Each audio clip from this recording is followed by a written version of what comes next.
Hi guys, welcome to our channel. और आज मैं आपको बताने वाली ई डेट के बारे में। जैसे कि मैंने यहाँ पे कुछ डेट लिया, अगर मुझे 1 मंथ आगे करना है तो हमें ई डेट का फॉर्मूला यूज़ करना पड़ता है। ये देखिए मैं यूज़ कर रही हूँ।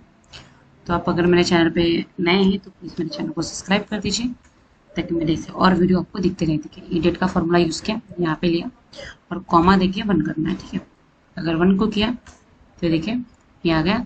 क्या है यहाँ पे 6/7/2012। यहाँ पे दिया है 7/27/2012 आया। और यहाँ पे मैं सारा ट्रैक कर दूंगी तो देखिए सबका 1 मंथ एक्स्ट्रा हो गया है। जैसे कि जून के जगह पे यहाँ पे जुलाई आ गया है।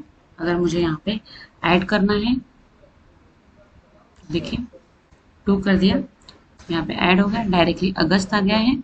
जून के जगह पे डायरेक्टली अगस्त आ गया। अगर -1 करती हूँ तो देखिए 1 मंथ में कम हो जाएगा। -1 करती हूँ तो देखिए मई आ गया।